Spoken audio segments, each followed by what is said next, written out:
Charlie Wilson اور ghost وار اور کئی بڑی کتابوں میں لکھا ہے کہ امریکہ نے پاکستان میں دیوبندی مدرسہ اور مذہبی جماعتوں کو ایس آئی کے تھرو ملینز آف ڈالرز کی فنڈنگ کی تاکہ وہ اسلام اور جہاد کے نام پر روسیوں کے خلاف امریکہ کی جنگ لڑ سکے۔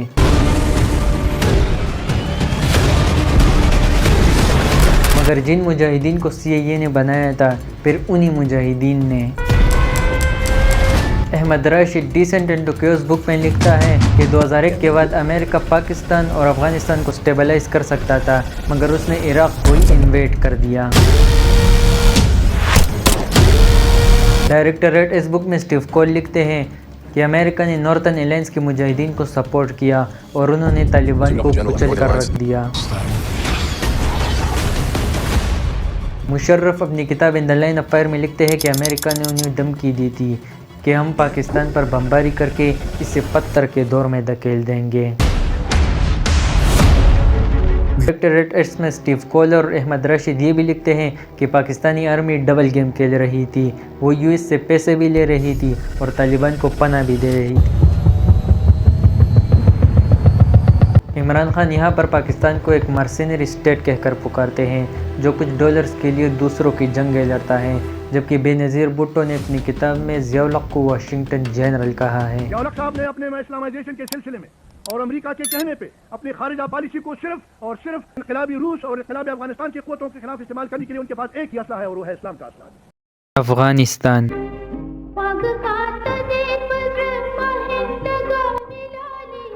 1960s اور 70s میں افغانستان بہت ماڈرن اور لبرل تھا۔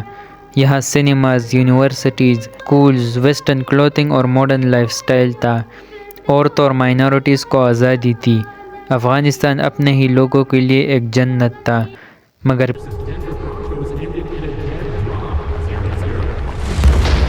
پھر ایک ملک نے ایک جنگ کا بدلہ لینے کے لیے اور ایک ڈکٹیٹر نے اپنے اقتدار اور کچھ ڈالرز کے لیے اس ملک کو جہنم بنا دیا، اور آخر کار جہنم کی اس آگ میں وہ دونوں ملک بھی جلس گئے۔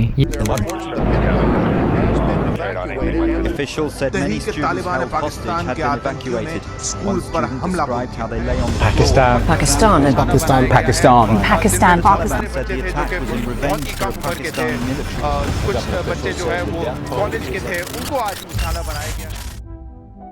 یہ دسمبر 1979 کا ایک سرد مہینہ ہے، ہر طرف برف پڑ رہی ہے، مگر افراتفری کی وجہ سے ماحول گرم ہے کہ ہزاروں روسی فوجی افغانستان میں گھستے ہیں اور پرو امریکن لیڈر حفیظ اللہ امین کو مار دیا جاتا ہے، جس نے 2 مہینے پہلے ہی کمیونسٹ لیڈر نور محمد تارکی کو اساسینیٹ کر دیا تھا۔ سوویت یونین افغانستان میں کمیونزم کو بچانا چاہتا تھا، اس لیے وہ افغانستان میں جنگ شروع کر دیتا ہے، اور یہی سے US کو اپرچونٹی ملتی ہے ویتنام وار کا بدلہ لینے کی۔ اس میں 58,000 امریکن سولجرز کو ہلاک کیا گیا تھا۔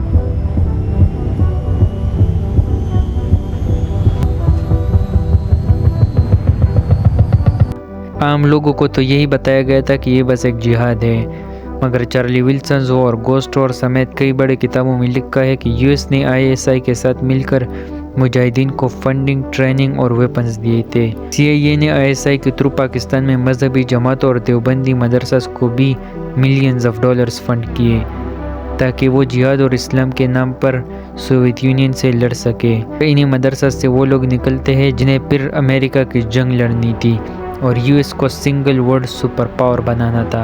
اگر ان سب میں پاکستان کو کیا ملا؟ ہزاروں پاکستانی مار دیے گئے۔ خیبر پختونخوا میں کلاشنکوف کلچر، ہیروئن کلچر اور ایکسٹریمزم پھیلا۔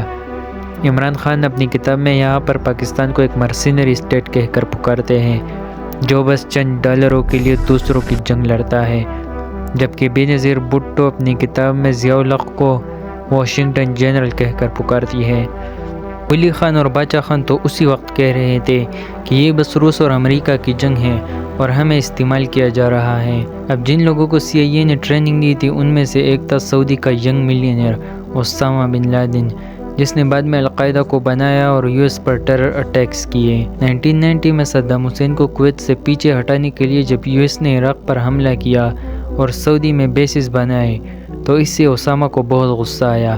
اب جن مجاہدین کو CIA نے ٹریننگ اور فنڈنگ دی تھی وہی لوگ اب امریکہ پر حملہ کرنے لگے اور آج TTP نے پورے پاکستان میں آتنک مچا رکھا ہے۔ یہی ہے CIA اور ISI کی وہ فورن پالیسیز جنہوں نے تباہی اور بربادی کے سوا کچھ نہیں دیا۔ القاعدہ نے 1990s میں ورلڈ ٹریڈ سینٹر کو ٹرک بم میں اڑانے کی کوشش کی۔ 9/11 سے پہلے کینیا اور تنزانیہ کی US ایمبیسیز کو بھی بم کیا گیا۔ 1993 میں القاعدہ نے صومالین باغیوں کو بھی سپورٹ کیا US کے اگینسٹ میں، جہاں پاکستانی آرمی نے 100 امریکن سولجرز کی جان بچائی، جس پر ہالی ووڈ کی super hit movie Black Hawk Down بھی ہے۔ 9/11 کمیشن رپورٹ میں امریکن آفیشلز اور cold war in Islamic world book میں دلیپ ہیرو لکھتے ہیں کہ جب Saudi intelligence chief prince Turki نے ملا عمر سے کہا کہ وہ اسامہ بن لادن کو افغانستان سے باہر نکال دے کیونکہ اس نے کینیا اور تنزانیہ میں US ایمبیسیز کو بم کیا ہے اور سینکڑوں لوگوں کو مارا ہے، تو ملا عمر نے یہ بات ماننے سے صاف انکار کر دیا، اور اس کے بعد اسامہ بن لادن نے وہ کر دیا جس کی وجہ سے پوری مسلم دنیا ہمیشہ کے لیے بدل گئی۔ اسلام کو ٹیررزم سے لنک کیا جانے لگا۔ پہلی بار یہ بحث چڑھ گئی کہ اسلام امن کا مذہب ہے یا وائلنس کا، مگر اس اٹیک سے 2 دن پہلے ایک اور بڑا واقعہ ہو چکا تھا۔ افغان جہاد کے سب سے بڑے ہیرو اور طالبان کے سب سے بڑے مخالف احمد شاہ مسعود کا قتل۔ جرنلسٹ پیٹر برگن اپنی کتاب مین ہنٹ میں لکھتے ہیں کہ 9/11 اٹیک کے لیے طالبان کی رضامندی ضروری تھی، اس لیے اسامہ بن لادن نے طالبان کے سب سے بڑے مخالف احمد شاہ مسعود کو مروا دیا جس سے وہ طالبان کی رضامندی حاصل کر سکے، اور اس نے کر بھی لی۔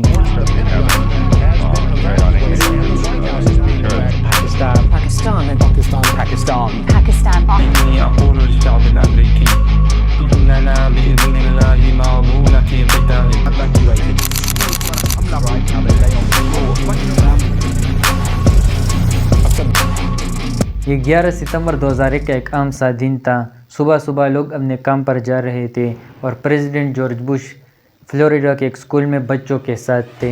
یہ امریکن ایئر لائنز کی فلائٹ 11 بوسٹن کے لوگن انٹرنیشنل ایئرپورٹ سے اڑان بھرتی ہے، مگر 15 منٹ بعد اس پلین کو 5 ہائی جیکرز ہائی جیک کر لیتے ہیں، اور ان میں سے ایک تھا ایجپٹ کا محمد اٹا، جو کہ ایک پائلٹ کی طرح ٹرینڈ تھا۔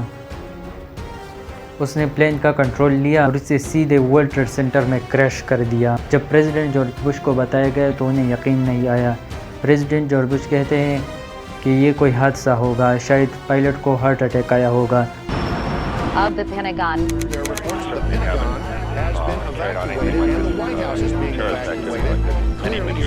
However, I'd be very, very cautious.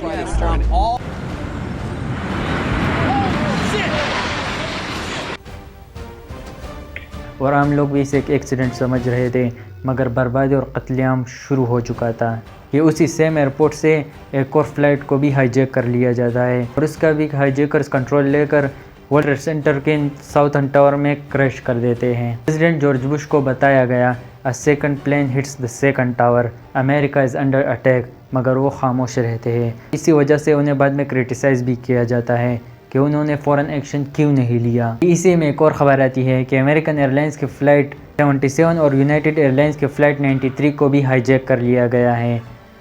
American Airlines کی فلائٹ 77 کو سیدھے US defence headquarters Pentagon پر کریش کر دیا جاتا ہے۔ یہ امریکہ پر ٹیررزم کا تیسرا بڑا وار تھا۔ تمام ایئرپورٹس کو شٹ ڈاؤن کر دیا جاتا ہے اور جتنے بھی پلینز تھے ہوا میں انہیں حکم کر دیا جاتا ہے کہ وہ فوراً لینڈ کر دیں۔ یونائٹڈ ایئر لائنز کی فلائٹ 93 کے پیسنجرز کو پتہ لگ چکا تھا کہ اس پلین کو بھی کسی آئیکونک ٹاور، وائٹ ہاؤس یا کیپٹل ہل پر کریش کر دیا جائے گا، اس لیے وہ ہائی جیکرز کے ساتھ گتم گتا ہو جاتے ہیں، اور اسی لڑائی اور دھکم پہل میں فلائٹ 93 پینسلوینیا کے کھیتوں میں گر جاتا ہے۔ پیسنجرز کی بہادری کی وجہ سے ایک ہی صبح میں 3000 امریکنز کو مار دیا جاتا ہے، جو کہ امریکہ کی سب سے بڑی انٹیلیجنس فیلئر تھی۔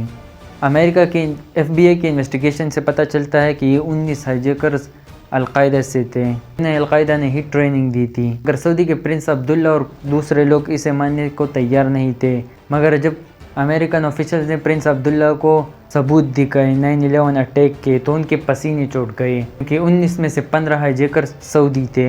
9/11 اٹیک کی وجہ سے امریکن اسٹاک ایکسچینج کریش کرنے لگا۔ امریکہ کو ان حملوں کی وجہ سے $1.4 ٹریلین کا نقصان ہوا، اور امریکہ کی GDP 1% سے بھی نیچے آ گئی، اور ہتھیار بنانے والی کمپنیز کے وارے نیارے ہو گئے، اور امریکن انویسٹرز ان وار کمپنیز میں پیسہ انویسٹ کرنے لگے کیونکہ انہیں پتہ تھا کہ اب امریکہ القاعدہ کو نہیں چھوڑے گا۔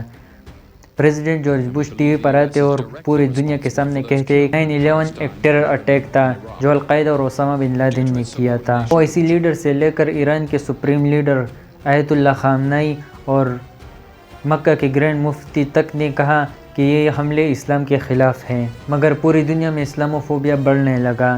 مسلمانوں کو ایکسٹریمسٹ اور ٹیررسٹ کی نظر سے دیکھا جانے لگا، ان پر حملے ہونے لگے، کورٹس پر مسلمانوں سے الگ پوچھ تاچھ کی جاتی اور مسلمانوں کی وجہ سے سکھوں پر بھی حملے ہونے لگے کیونکہ ان کی پگڑی اور داڑھی اسامہ بن لادن کے جیسے تھی۔ بن لادن پیپرز بک میں نیلی لاہور لکھتی ہیں کہ اسامہ بن لادن کا خیال تھا کہ اس اٹیک کی وجہ سے امریکنز لوگ اپنی حکومت کے خلاف اٹھ کھڑے ہوں گے اور ان سے کہیں گے کہ وہ مسلم دنیا سے اپنی فوجیں واپس بلا لیں، مگر امریکنز ٹیررزم کے خلاف یونائٹ ہو گئے۔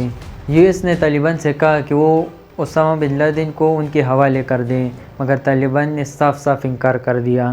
اسامہ بن لادن اس اٹیک کو ڈینائی کرتے ہیں، مگر 2004 میں القاعدہ اور اسامہ بن لادن نے 9/11 اٹیک کی پوری ذمہ داری لی اور کہا کہ ہم اسلام کو بچانا چاہتے تھے، اس لیے ہم نے 9/11 اٹیک کیا۔ 9/11 اٹیک کے ماسٹر مائنڈ خالد شیخ محمد کو پکڑ لیا گیا تھا۔ جنرل سید پرویز مشرف اپنی کتاب دی لائن آف فائر میں لکھتے ہیں کہ یہ حملے ایک سپر پاور کی انا کو کچل چکے تھے اور امریکہ ایک زخمی ریچھ کی طرح حملہ کرے گا۔ مشرف لکھتے ہیں کہ DGISI جنرل محمود کو یہ بھی کہا گیا تھا کہ اگر پاکستان نے دہشت گردوں کا ساتھ دیا تو US پاکستان پر بمباری کر کے اسے پتھر کے دور میں دھکیل دے گا۔ تو مشرف نے وار آن ٹیرر میں امریکہ کا ساتھ دیا۔ امریکہ نے نارتھرن الائنس کے مجاہدین کو سپورٹ کیا اور نارتھرن الائنس کے مجاہدین نے طالبان کا صفایا کر دیا پورے افغانستان سے۔ احمد راشد اپنی کتاب ڈیسنٹ انٹو کیوس میں لکھتے ہیں کہ امریکہ نے افغانستان اور پاکستان پر فوکس کرنے کے بجائے عراق کو ہی انویٹ کر دیا۔ 9/11 اٹیک کے بعد پاکستان اور افغانستان کو سٹیبلائز کیا جا سکتا تھا۔ Ahmed Rashid descent into chaos book میں یہ بھی لکھتے ہیں کہ پاکستانی آرمی ڈبل گیم کھیل رہی تھی، ایک طرف وہ طالبان کو پناہ بھی دے رہی تھی اور دوسری طرف US سے پیسے بھی لے رہی تھی طالبان کو ہنٹ کرنے کے لیے۔ ڈائریکٹریٹ ایس میں اسٹیو کول لکھتے ہیں کہ امریکہ نے نارتھرن الائنس کے مجاہدین کو سپورٹ کیا اور انہوں نے طالبان کو پوری طرح پیچھے دھکیلا۔ اسی طرح نارتھرن الائنس اور امریکہ نے پورے افغانستان پر قبضہ کر لیا۔ اور ڈائریکٹریٹ ایس میں اسٹیو کول یہ بھی لکھتے ہیں کہ پاکستانی آرمی ڈبل گیم کھیل رہی تھی، وہ طالبان کو پناہ بھی دے رہی تھی اور US کے ساتھ پبلکلی بھی الائن تھی۔ جرنلسٹ پیٹر برگن اپنی کتاب مین ہنٹ میں لکھتے ہیں کہ آخرکار اسامہ بن لادن کو ایبٹ آباد میں ٹریک کر لیا گیا۔ US لیڈرشپ کو یقین نہیں تھا کہ اسامہ بن لادن وہاں ہوگا، مگر پھر آپریشن نیپچیون اسپیر کو سر انجام دیا جاتا ہے اور 2 مئی 2011 کو اسامہ کو اساسینیٹ کر دیا جاتا ہے اور اس کی باڈی کو لے جا کر عربین اوشن میں پھینک دیا جاتا ہے۔ کہ امریکنز نہیں چاہتے تھے کہ اسامہ بن لادن بھی صدام حسین کی طرح ایک ہیرو بن جائے۔ القاعدہ اور طالبان نے بھی اسامہ بن لادن کی ڈیتھ کو ایکسیپٹ کیا۔ اسامہ بن لادن کے بیٹے عمر بن لادن نے اپنے باپ پر ایک کتاب لکھی ہے گروئنگ اپ لادن، جس میں اس نے اپنے باپ پر سخت تنقید کی ہے۔ وہ لکھتا ہے کہ اسامہ کمزور کو بچانے کے لیے جہاد نہیں کر رہا تھا، بلکہ جو مسلمان اس کی ورژن آف جہاد کو ایکسیپٹ نہ کرے وہ اسے بھی واجب القتل سمجھتا تھا۔ آج بھی اسامہ بن لادن کے دوسرے بیٹے سعودی کے سخت سرویلنس میں رہتے ہیں۔ 2021 میں آخرکار امریکہ افغانستان کو چھوڑ کر چلا جاتا ہے، مگر پاکستان کے پاس کیا بچتا ہے؟ ایک ٹیررائزڈ، ریڈیکلائزڈ، ایکسٹریمسٹ اور فنڈامنٹلسٹ سوسائٹی جو اپنے ہی لوگوں کے سر اتارنے پر خوشی محسوس کرتے ہیں۔ 1980s میں ہم نے امریکہ کی جنگ لڑی کچھ ڈالرز کے لیے، جس کی وجہ سے خیبر پختونخوا اور پاکستان میں کلاشنکوف کلچر، ہیروئن کلچر اور جہاد کلچر آیا، اور پھر 2001 کے بعد وار آن ٹیرر میں بھی پاکستانی آرمی نے ڈبل گیم کھیلا، جس کی وجہ سے حالات اور بگڑ گئے۔ وار آن ٹیرر میں 80,000 پاکستانی مار دیے گئے اور پاکستان کو $100 ارب سے زیادہ کا نقصان ہوا۔ 2001 کے بعد جن طالبان کو ایسا نے بنایا تھا وہ اس طالبان کے خلاف پاکستان آپریشن شروع کر دیتا ہے، جس کی وجہ سے ہزاروں لوگ مار دیے جاتے ہیں اور ہزاروں ریفیوجی بن جاتے ہیں ہماری طرح۔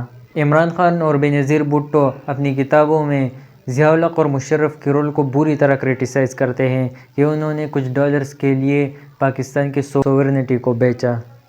کل جو مجاہدین تھے ان کے خلاف آج بھی آپریشنز جاری ہیں۔ امید ہے آپ کو یہ ویڈیو پسند آ گئی ہوگی۔ شکریہ۔